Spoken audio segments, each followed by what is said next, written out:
Okay, yeah.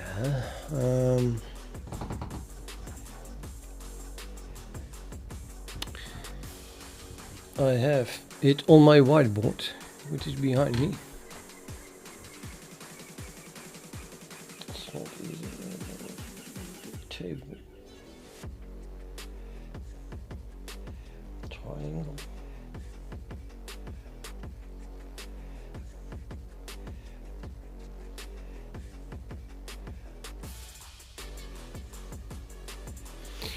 Yeah, let's call this table. Yeah, hi. I just was thinking about it on my whiteboard, and I just have to code this. Damn it. Yeah, I'll show you what I figured out. Well, it's too difficult. I would have to make a picture of my whiteboard and then show it to you. But even then, I'll just do it slowly by typing in the steps. First step is I want to generate that table, which goes like this. I have to look behind me, damn it. Yeah, this is like 2, 3. It's vertically, it doesn't matter. It's vertical. 1, 2, 3, 4. Oops.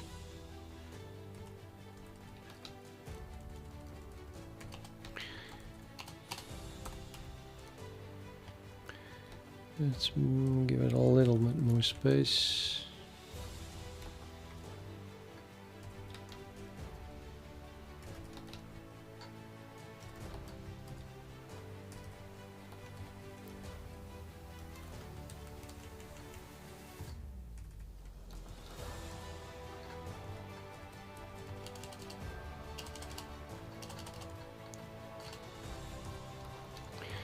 Okay, imagine I have a table like this. And then I want to fill in, well, I know what this number is. These are all ones, in this case at least.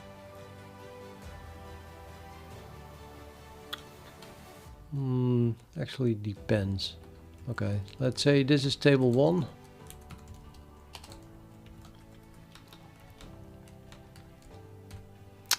And then we fill in each number here, and the number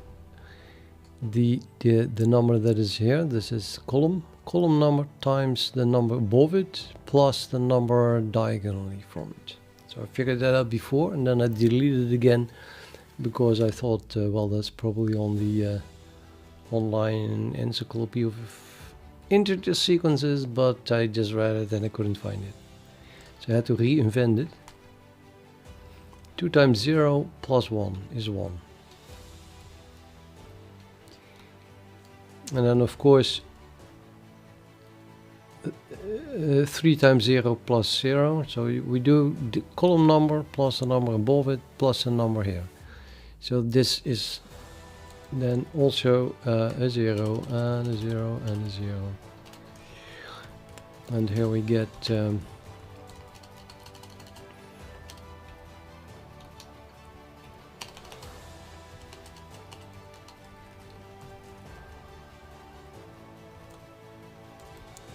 the trivial numbers, so to say.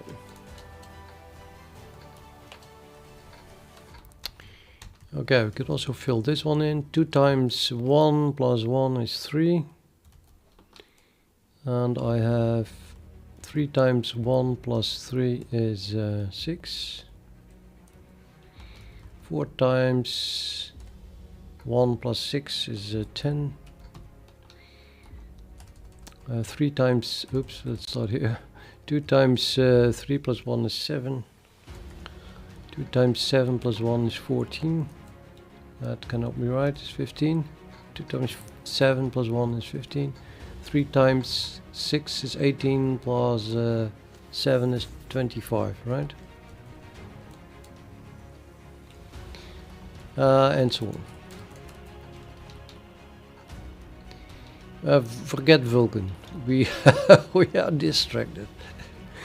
Okay, now if we sum the whole row, you get 1, and then 1 plus 1 is 2, 1 plus 3 plus 5, 1 plus 7 plus 6 plus 1 is 15, and this is 52 if you sum it all up, right? So that is the well-known sequence. Now I'm going to need another table, which I call table 2. I'm not sure yet how to store this. I think I want to store it like I have here. Let's store it as, yeah, okay. So the idea is, well, I have to explain it. You're still here? Hayverton, you still here? I'll make a picture of my whiteboard. If you're still here, of course you're still here. I'll make a picture. Wait a minute.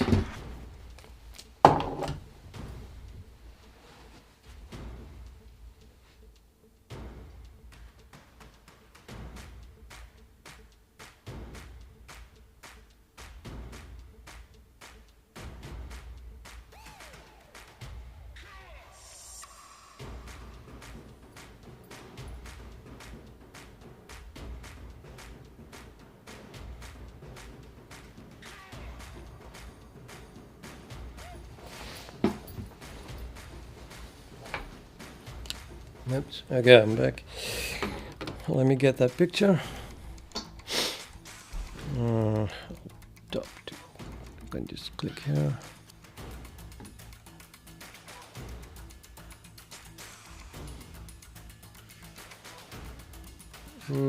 How can I?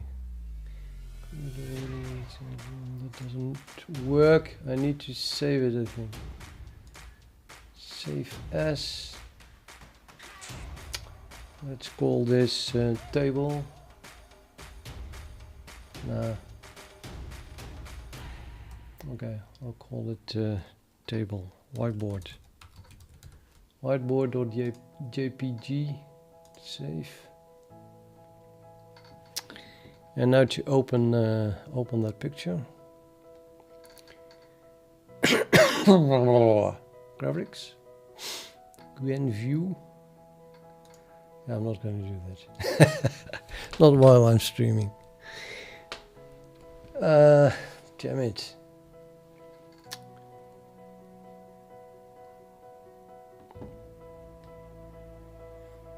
Must be a way. Of course you can do this.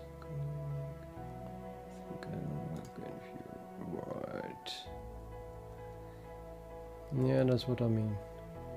Thank God it opened on the right monitor. I want to go to not reasons. GIMP. And then we have stored it on the whiteboard right here. There are. Okay, nobody touch it. So the idea is as follows. Generating partitions works like this.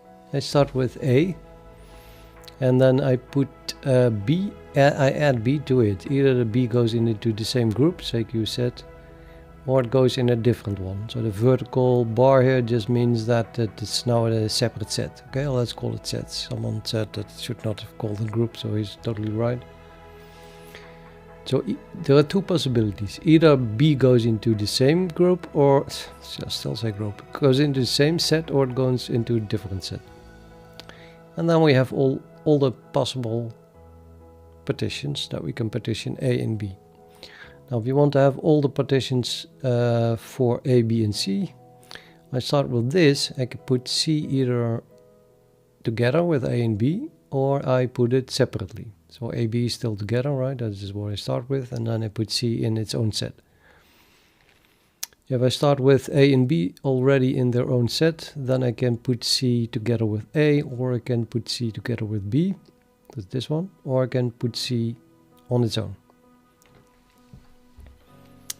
So, and then for D the same thing. So if we say this is what we have, then there are 3 possibilities to put D in. You put D in the existing set number 0, you put it in existing set number 1, or you put it in the not yet existing set on its own here, number 2. So if a certain configuration with 3 elements has 2 groups, then the number of possible partitions that you can derive from that by adding an element is 1 larger. So 2 groups leads to 3 possible derived partitions. Right, so we have here one group, 2 groups, 2 groups, 2 groups, and 3 groups, and therefore the result becomes well, 1 larger than the number of groups. So that is 2 plus 3 plus 3 plus 3 plus 4, which is 2 plus 3 is 5, plus 3 is 8, plus 3 is 11, plus 4 is 15. And indeed here we have 15 total partitions. And the way to calculate that is therefore like this. You get, how did this work?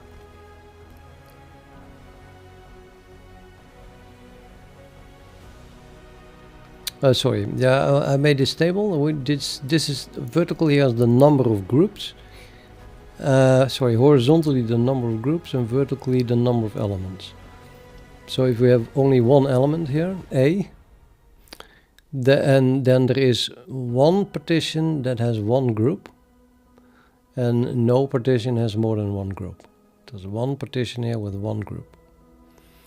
If we have 2 elements, then there is one partition with one group, and there is one partition with 2 groups. See, this one has one group, A, B, in the same set, and now I'm calling group and set. Sorry, I just started calling it group a week ago, and now it's groups. So we have here one set with A, B in the same set, and here we have a partition with 2 sets, where A and B are each in their own set.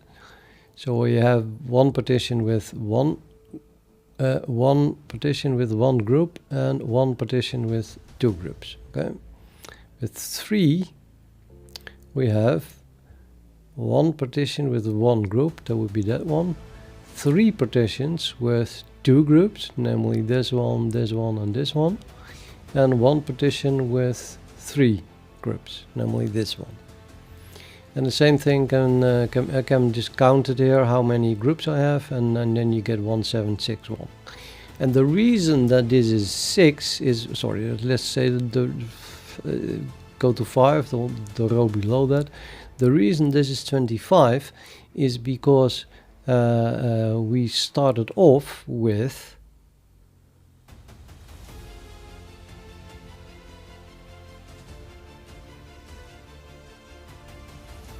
we started off with 4 elements, and we started off with 6 partitions with 4 elements that has 3 groups, and then I put a new element in each of these groups, so I get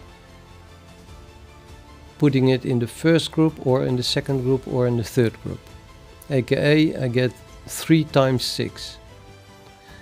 And we had 7 partitions with only 4 elements with 2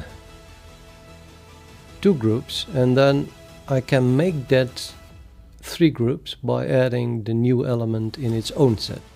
So we just have to add 7. For each of these 7 I can add an extra group. So the result is then 3 times 6 plus 7, and that's the 25. So you can write it like this then. It is the number of groups times the element straight above it plus the element diagonally.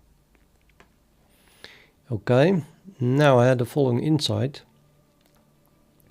I can generate my partitions top down by making a decision on which branch to follow. So suppose I have A is always in the first set. Now I want to add B, and I want to do it uniformly distributed over the partitions. Now I need to make a decision randomly if I take this branch or this branch. That depends on the total number of partitions that are listed here. So what I want to know is how many partitions, so I'm here, and I want to know, having 4 elements in total, how many partitions have B in the first together with A in that set. And the answer would be 5. And I also want to know how many partitions do I have that have A and B in different sets. So that would be these, and that's 10. How do I find that? Well, the insight is it depends only on the number of groups that you have. So you look at where you are, say we are here, it's 2 groups, and then I want to know how many partitions there are a few steps down in this tree. That's the same thing as from here, that number of steps down. It doesn't matter that there is an A and a C here in this set and only an A here. The only thing that matters is how many sets you start with. So I can generate this table where I say this table then corresponds to this set here with 2 sets. This partition with partitioning with 2 sets already. So that means that number 1, the top thing, so this 1 here, has 1 partition with 2 sets or 2 groups. Yes? And then from there you can derive everything below it. For example, I want to know how many there are, how many partitions there are in this branch here. Then that would be in the 2 table 1, 2 down. So 1, 2 down. Now we add it up. 4 plus 5 plus 1 is 10. So there's 10 here. Right, so that was my idea, and now I wanted to implement it. Plop. So here's the table number 2, and then I still have to fill it in. So the table would have zeros here because we start with 2 groups.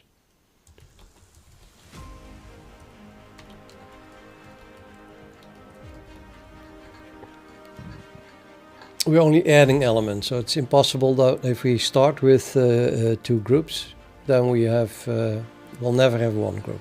Only adding elements, so we can only get more. So we start with the 1 here, and then the formula is actually exactly the same. It is just this one is just 2 times 1 plus 0 is 2, and this is then 2 times 2 plus 0 is 4. 2 times 4 plus 0 is 8, 16, and this one is 3 times 0 plus 1 is 1, 3 times 1 plus 2 is 5, 3 times 5 plus 9 plus 4 is 19, 3 times 19 plus 8, was 65. Yeah, it's on my whiteboard. I could see it here too. Yeah, 65. And here we get 0, here we get the 1, here we get 4 times 1 plus 5, and here we get 4 times 9 plus 19. Yeah, I also have to peek there again. That was 55. And then here we get a 1, and here we get 5 times 1 plus a 9. And I can add those up as well. So the sum is then 3, 10, 37,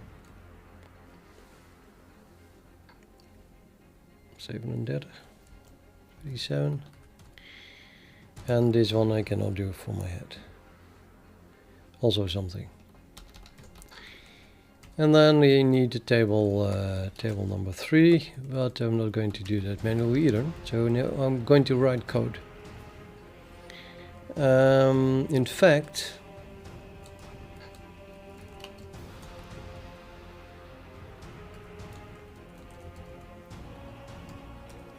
we're going to need a formula table. Let's say the table number is called T. This is the number of groups. This here is the depth. Let's call this depth.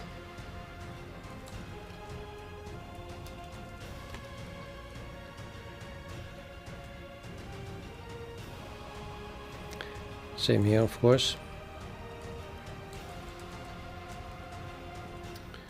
But see, the table number is means that at depth, I'm gonna rename the depth to depth 0 is just at the top. Okay. I don't think that matters. Those numbers are not used for the generation.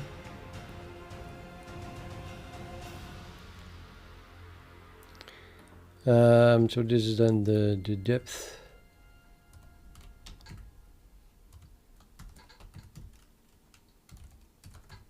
As well. This 2 means that at depth 0, the number of groups at depth 0. So I might as well, instead of T, use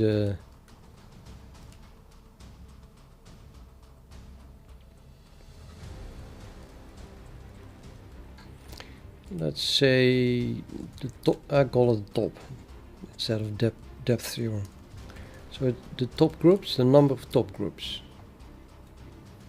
and then I have, let's say, the number of groups that I want to know. Now let's call that G.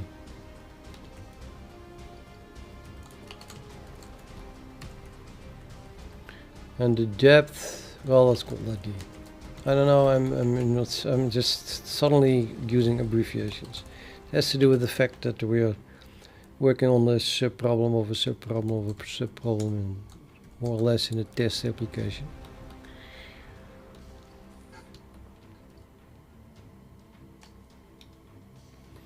So this function must return the answer. Okay, well, that's a fun thing, I guess, but if I want to, do we need to speed it up? I mean, I just feel like speeding it up. You could do it recursively and then it's gonna recalculate it a billion times maybe.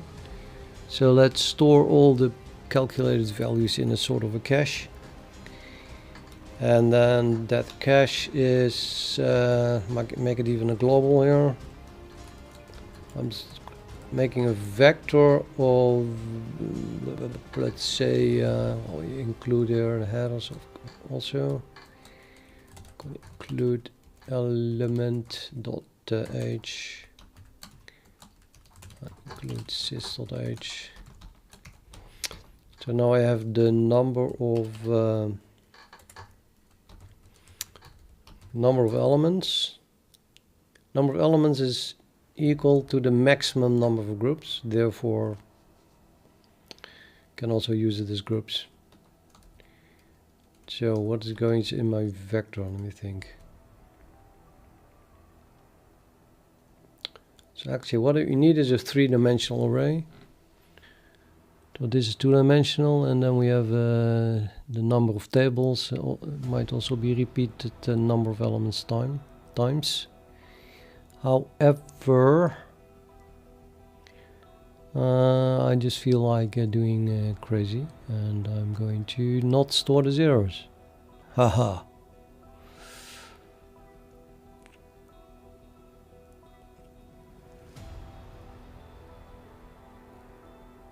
I actually feel like even no, that would be nonsensical. Okay, let's say we store it in an array. It's not a vector. But then everything gets on in the BSS segment, but that's good. That's okay, I guess. It's not really that much. I'm going to store an array of an array. Sorry, that's not like like this. An array of ints, and then in the second array I could make it twice as large by just storing all the zeros, but I doubt that's really going to help. So let's store in the last array a whole table, complete table.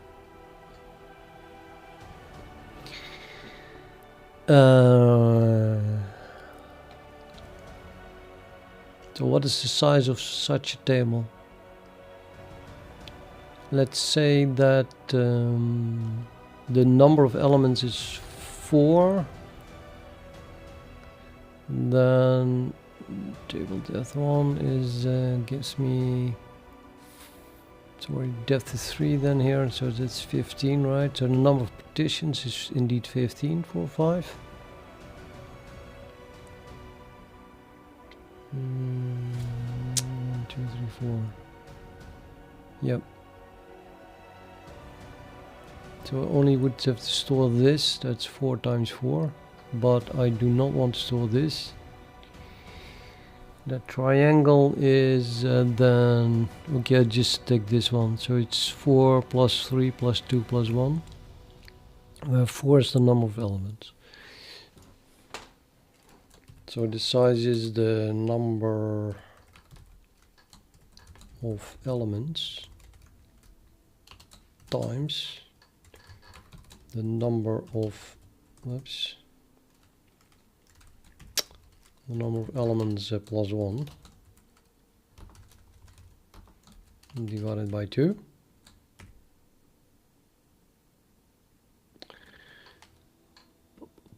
Yep. And then that the number of elements time. Number of elements. That would be the size. And this is then my 3D table. The monster table. It's called table 3D. For example, so the 4 was 4 plus 4 is 5 times 4 is 20 divided by 2 is 10. Something went wrong here. Oh no, that is not. 1, 2, 3, 4, 5, 6, 7, 8, 9, 10. So that would be all the non-zeros.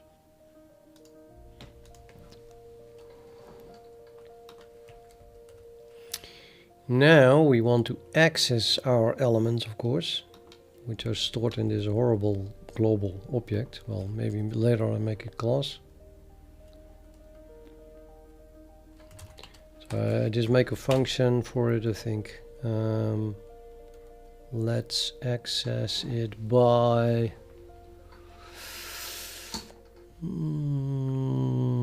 let me just access the inner. The inner one is difficult because I compressed it here.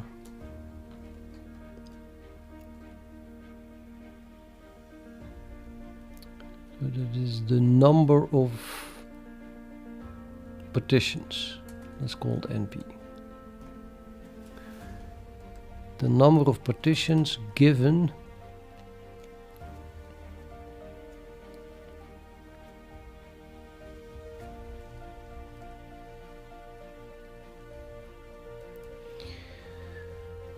what is it? Someone said, is that nodes? Now I'm so distracted. Int. What goes in it? Let's do row columns. So row would be the depth.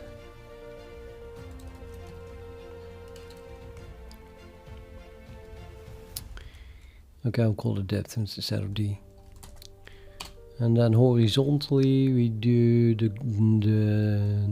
number of groups, is that? The number of groups that's in it. Yeah. Call that G.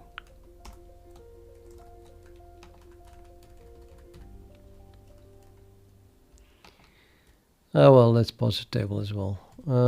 So for the table top groups.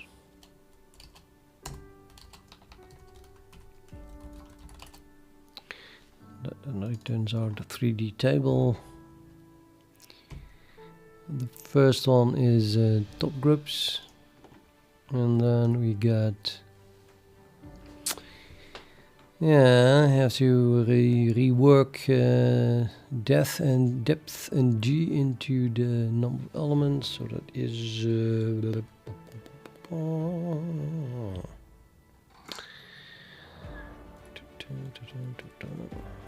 something with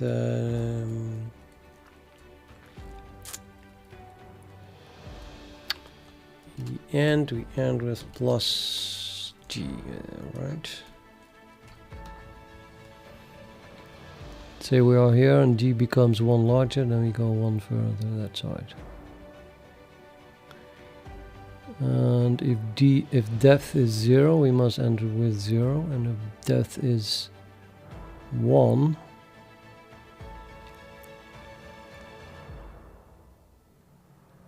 we skip 1. If depth is 2, we skip 3. So this must be 0, 1, 2, 3. So depth 2 gives 3, depth 3 gives 0, 1, 2, 3, 4, 5, 6. Still not clear. 10. Yeah, oh, I've got the depth 4 gives 10. We already knew that one. 1, 2, 3, 4, 5, 6, 7, 8, 9, 10.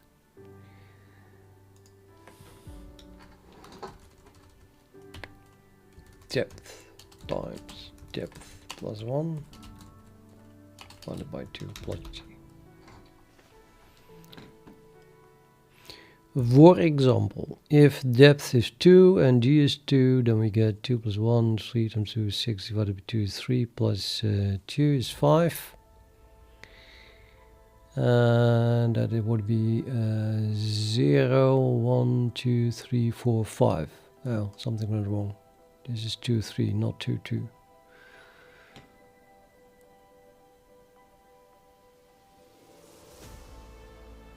Well, that's because this stupid thing starts counting in 1, not at 0.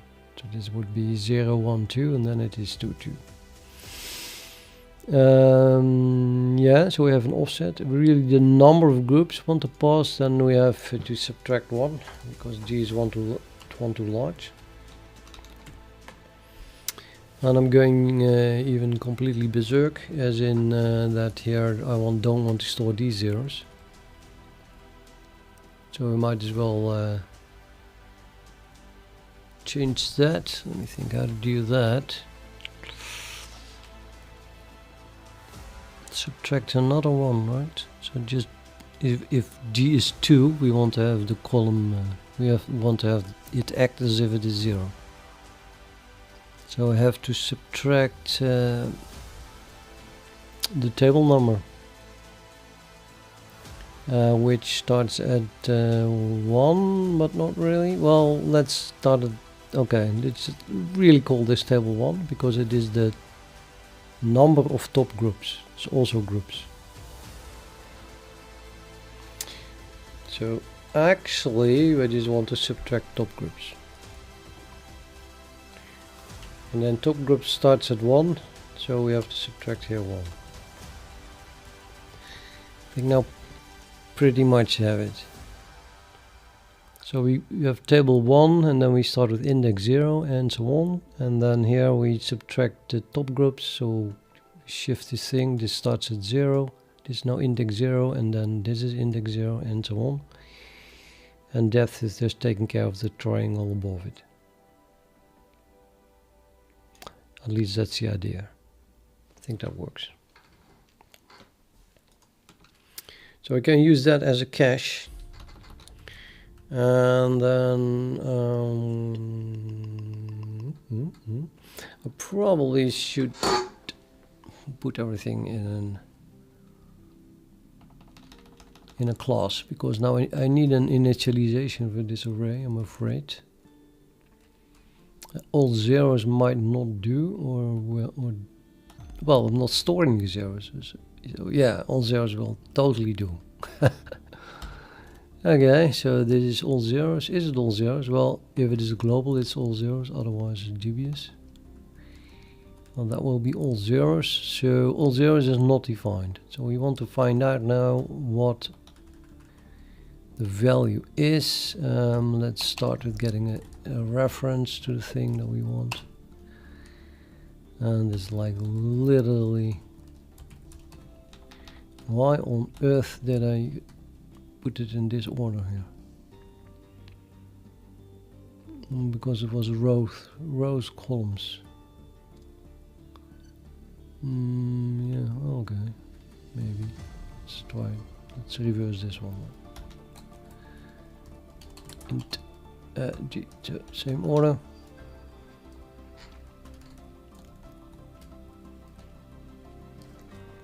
So the table entry is in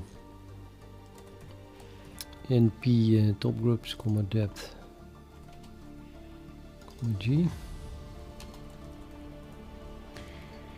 And then if TE equals 0, then we have to initialize it. And if not, it is already initialized. You can just return it. Okay, now how to initialize it? If, let's see.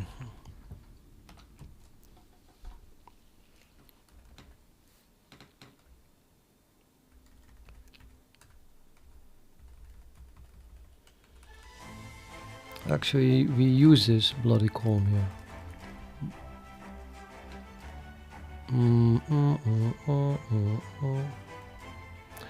Yeah, also here. So we use a non-existent column. We do not have that column when the actual index is 0, which I don't know when that happens now. Or it happens when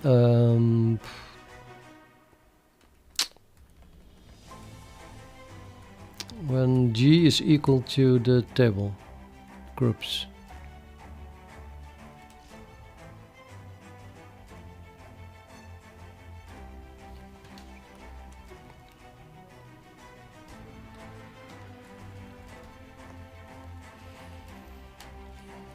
Let's just put it in a register, a certain value becomes something. Well, it becomes 0 if the column doesn't exist, which means that if G equals top groups,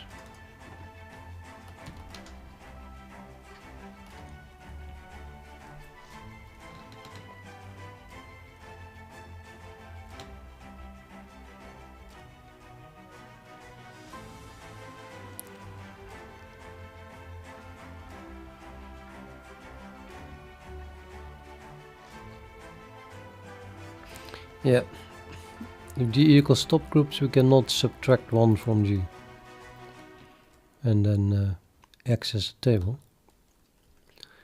Therefore, we fill it in with 0, and otherwise I can recursively call table. Well, the same top groups, but depth is 1 less and G is 1 less, which of course is also not possible if depth is already 0. So if depth equals 0, then we have to do something else.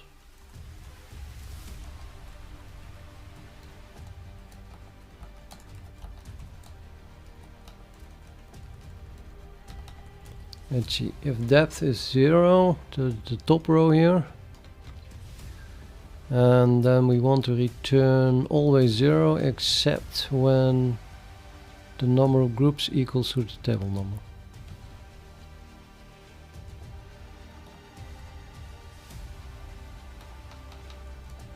I do that separately.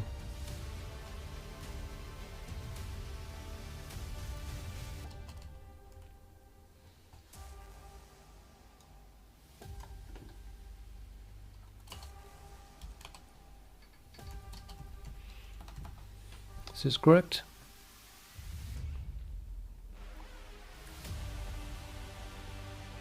So if G is equal to the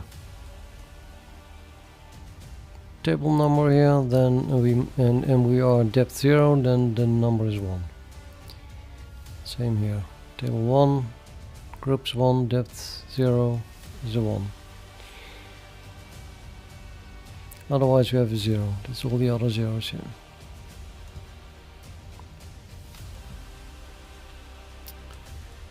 And if depth is larger than 0, that would be this one.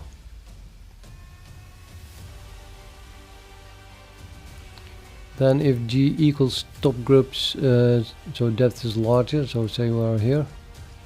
Then if G equals top groups, this diagonally above here is 0. Or we just access the table, the diagonal value. And then here I'm setting TE equal to V plus G times table top groups depth minus 1 comma G. So now we have all our tables with caching. I think that's worth a test. AKA we're just going to print these two tables now and see if it actually works.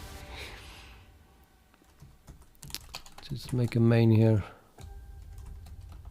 All that quickly.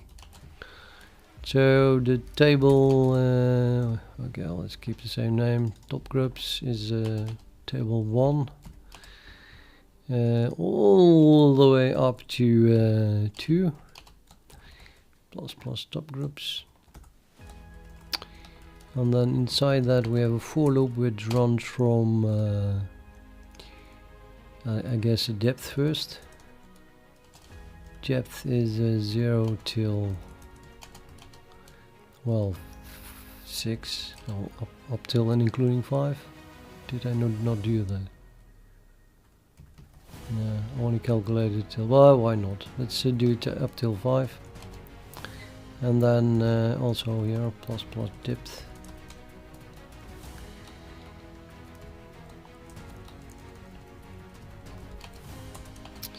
And then G runs from, well, I guess I can always run G from 1. Yeah, it's just the same as we do it here. So G is 1, G is less than or equal 5. Also less than 6. Plus G.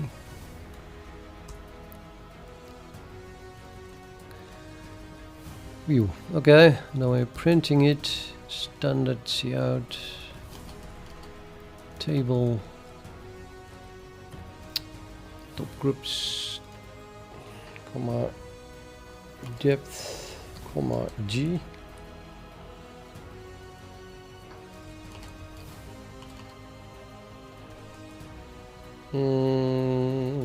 Let's print this with a width.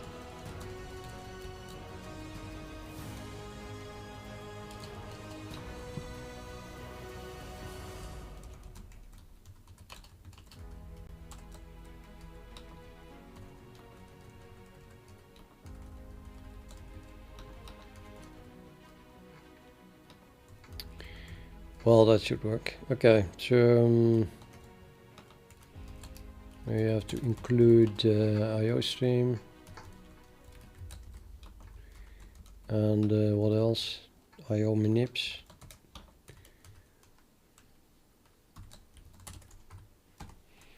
Include IO manip for the set width.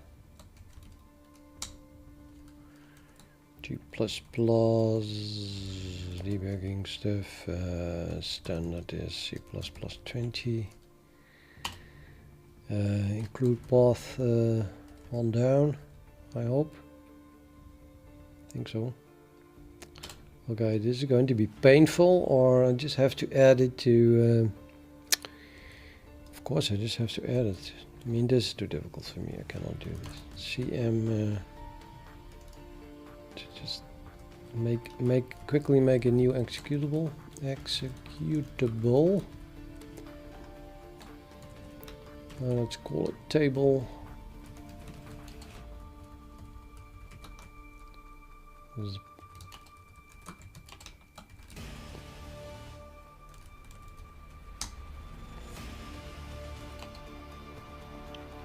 Ooh, do not include array.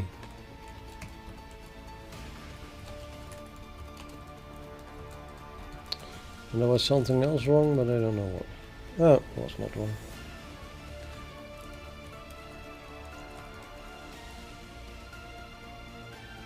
Table not found? No, it's called table. Table not found. Yeah.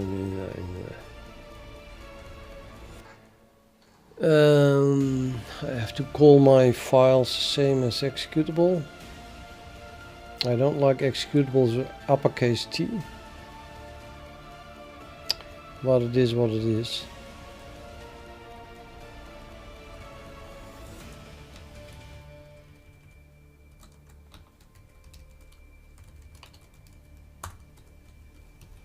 That was probably totally. And I have the feeling that we did something wrong. Well, the 10000 came out pretty well, but not so much the rest.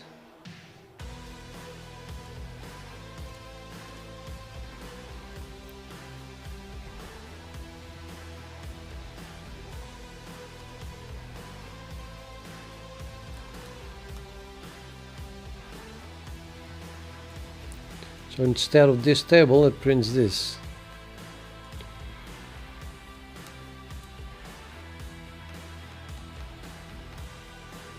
That is so unrelated to what we wanted to see that 10, seriously? And then it's more like undefined memory.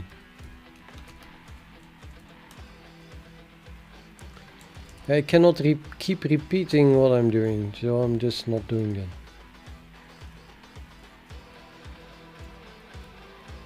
I could say it in a single sentence, but I cannot say it in a single sentence.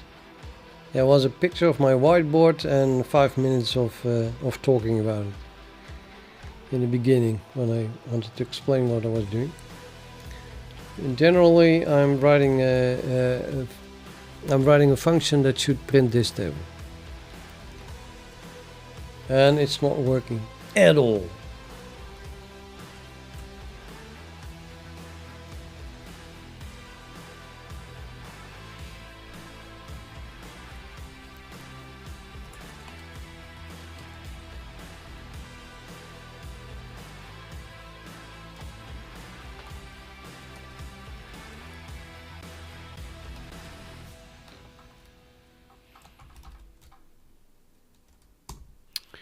Let's debug it.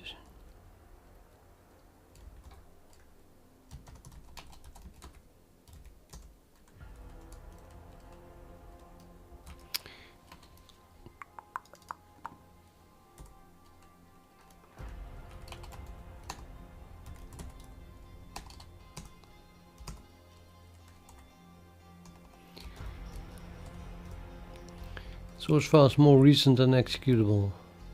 Really?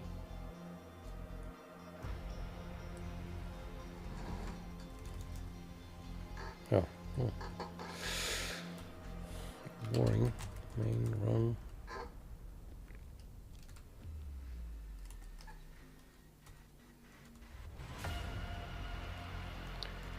How did I get it line 72 this quick? Oh shit.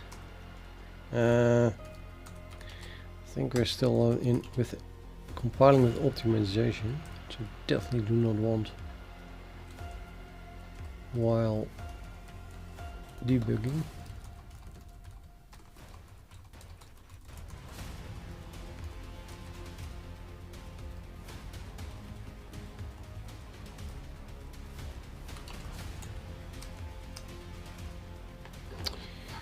Top groups is 1, depth is 0,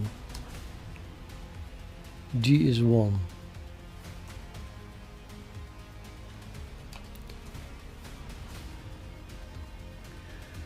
Pretty sure that's correct. G is 1, depth is 0, table is 1, right? Top groups. So the values here in my comment are the ones that I want, and I want to get back 1, and actually that did happen also.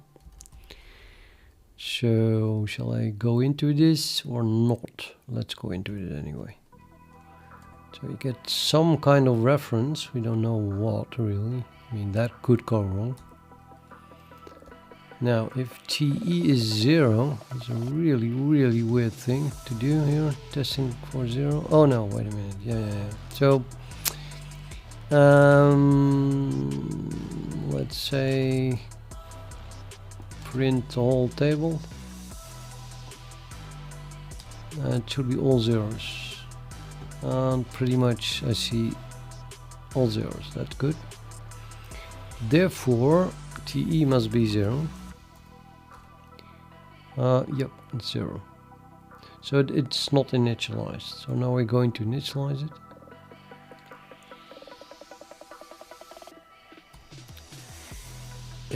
If depth is 0, and that it is, then TE is set to, if G equals top groups, and also that is the case, now we set it to 1. And return TE, so that's how I got the 1, and that's correct. Print it out. Now we go to G is 2. So now what happens is we get a different value, but still must be 0, yes. So we're going to initialize it again. Depth is now still 0.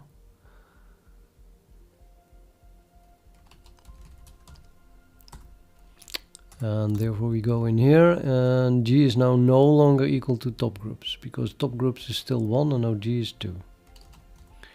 Therefore we set TE to 0. It was already 0, but who cares? TE, yep.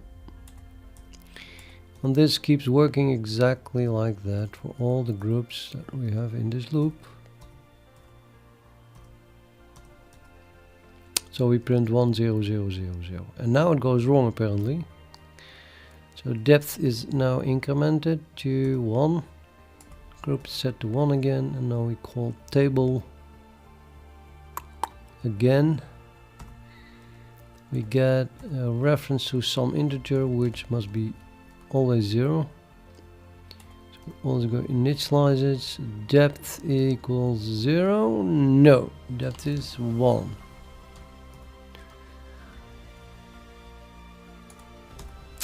So we're going to do this. Is G equal to top groups?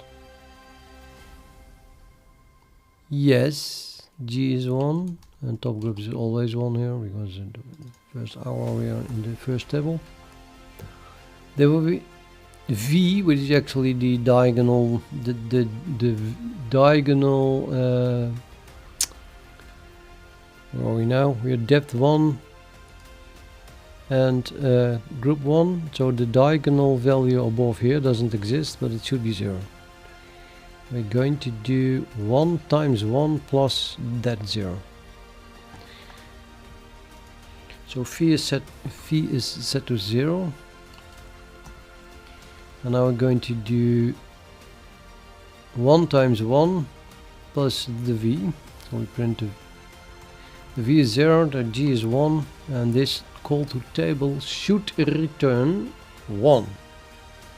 Why? Because it did the last time that we called it. We should have cached it. So I'm going to do a step. We're calling it again with table top groups is 1, depth is 0, and g is 1. We did that before. So now we do next, and now TE should be 1. Hey, and it is.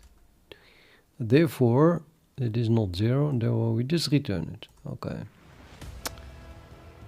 So now this TE is also 1, right? Because, oops.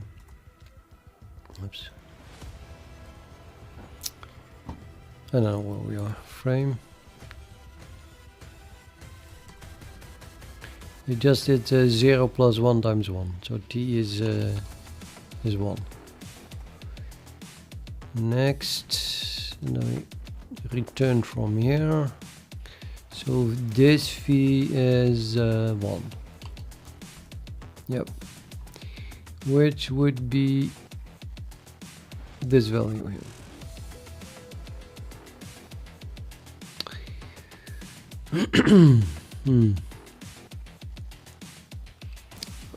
I don't know when it went wrong for the first time, but let's just continue. Next, T is 2. Oops, step.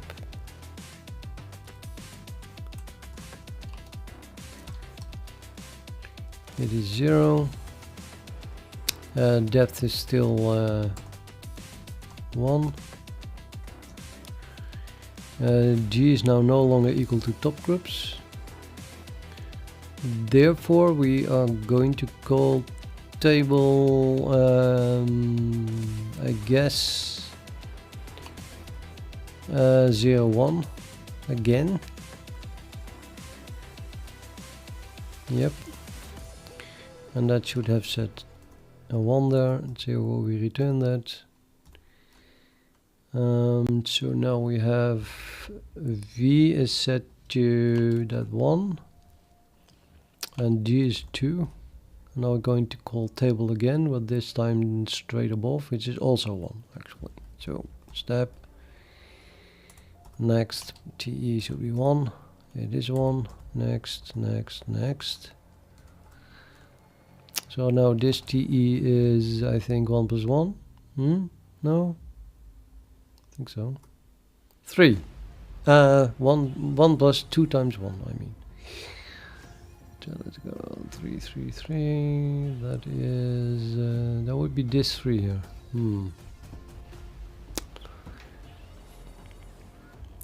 That's not true. I want to have this one here. You should have done 2 times 0. Oh! Yes. Okay, well, we found a bug. I am not storing the zeros, so it can also not access the zeros. So every time we are on this diagonal, somewhere we have to make a special case for accessing the 0. AKA, I must return 0 whenever the table is called for, well, one of these zeros. Which is, or shall I just not call table at all? Probably better. Okay, that's so that is, so let me look. Well, group is 3. Okay, one group is equal to depth plus 1. We cannot get to 0.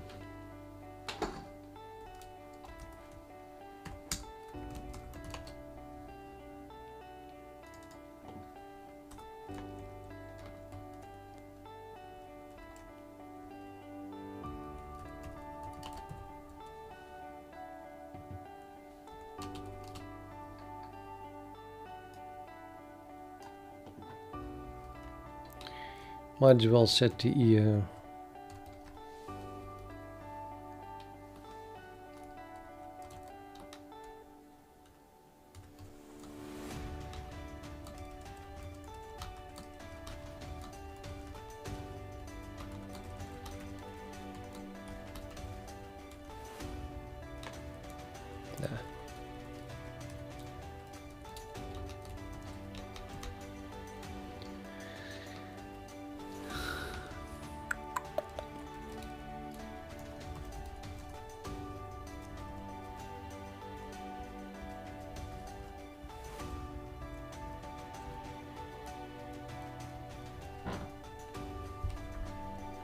Still not okay.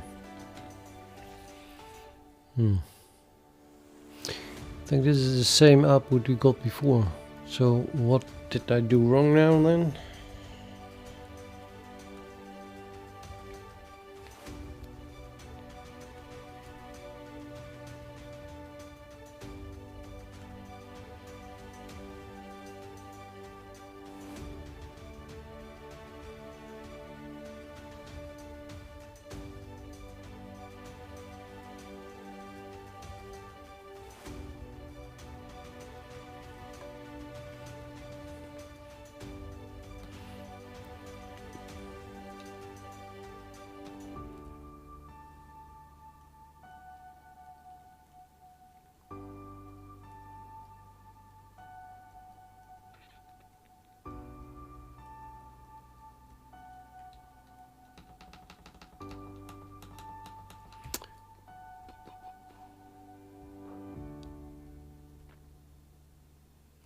Plus is not true. This diagonal is shifted. But okay, apart from that, then at least the first table should have worked.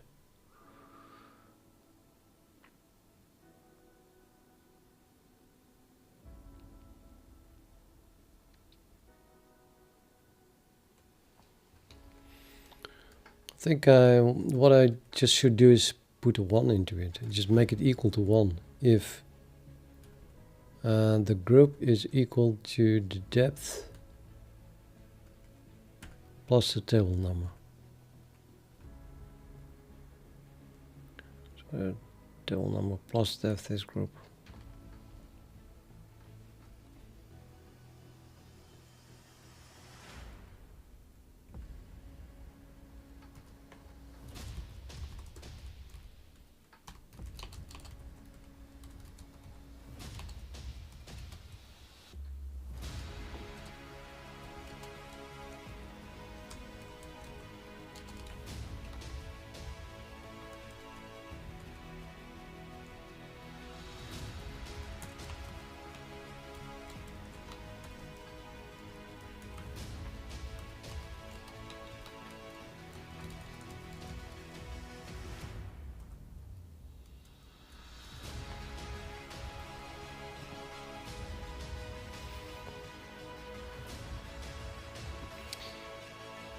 Totally nonsense. It's total nonsense. Why is this nonsense? Oh, because yeah, well, okay.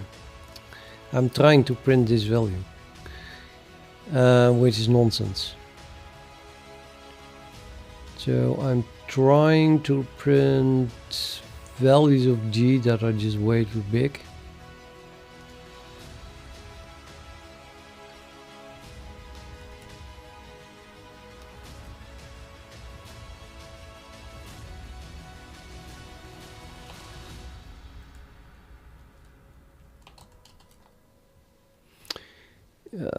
So it is equal as the borderline. I think that if this is larger than that, then it just should return 0. There is no associated TE then.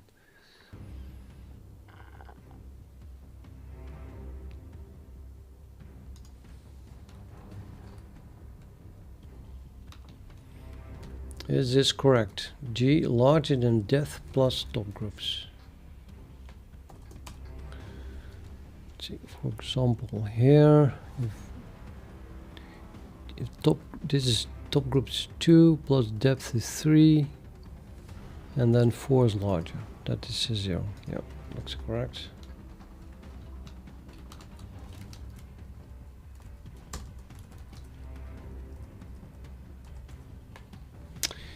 You got it. Yeah, well, almost. This table now is correct. Actually, I do not recognize these numbers at all. But I did not calculate them before.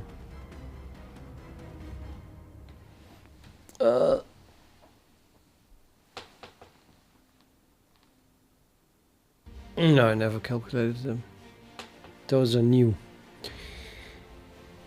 They must be correct, like I should print a group above it as well, I think.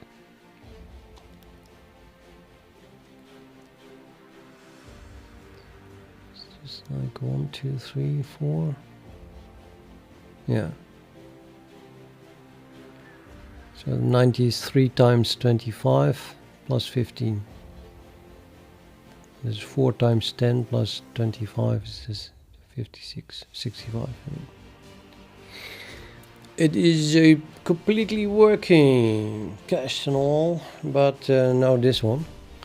This row is nonsense.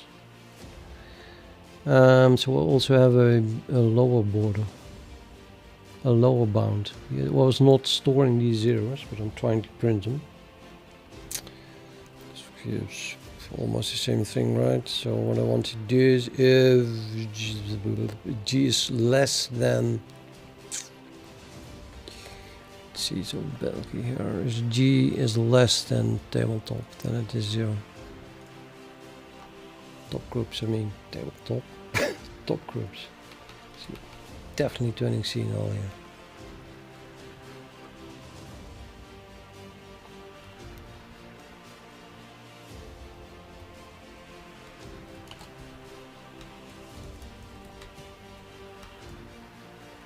And just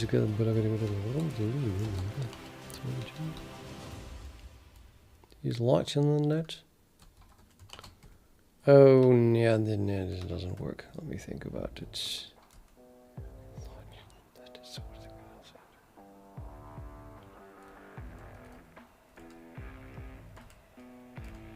Yeah, I don't know. Or G is less than top groups.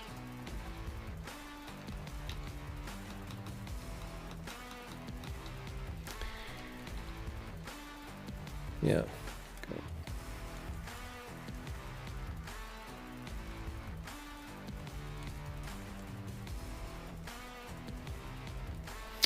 Now we have a nice row of zeros here. And this thing is indeed equal to what we calculated by hand. Pretty sure, yes.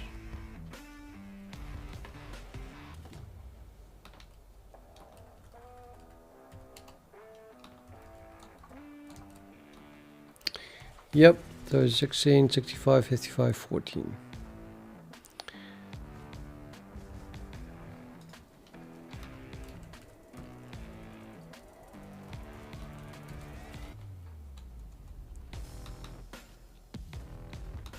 So that works, and I'm afraid it's just time for me to go to bed now. So 3 AM, definitely time.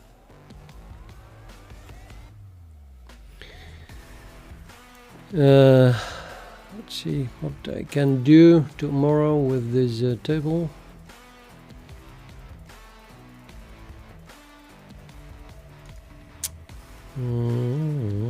Yeah, loads of things. I just have to go to bed.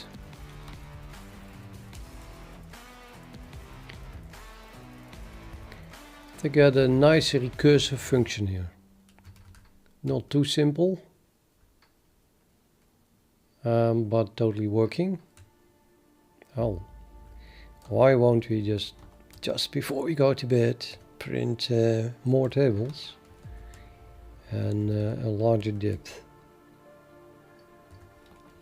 Get pretty fast too big maybe, so let's just stick to this. Wait a minute, why am I doing 8? It should print all of them, of course. So that is this runs from the number of less than 8. I want to use a number of elements.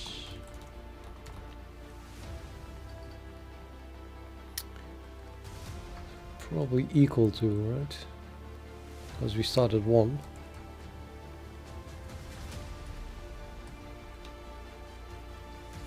And depth, yeah, well, nobody knows. I guess this, maybe.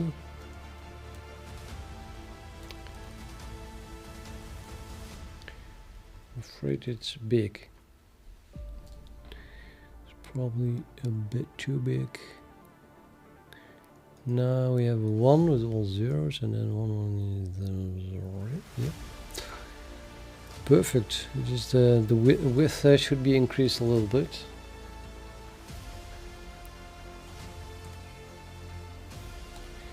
Because they get pretty big. I want to print a group also above it. How do we do that?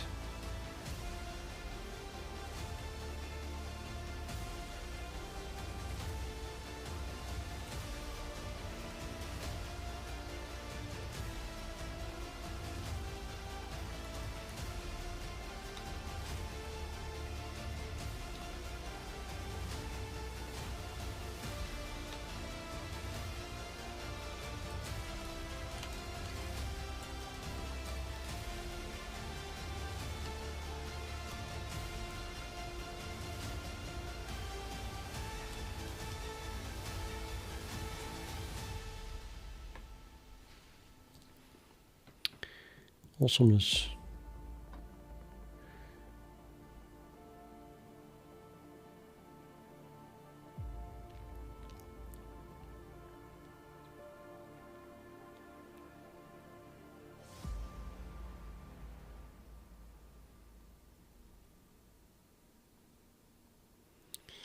Yep. Powers of 2.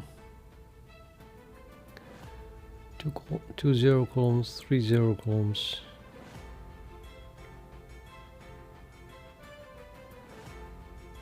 Huh. Powers of 3, powers of 4.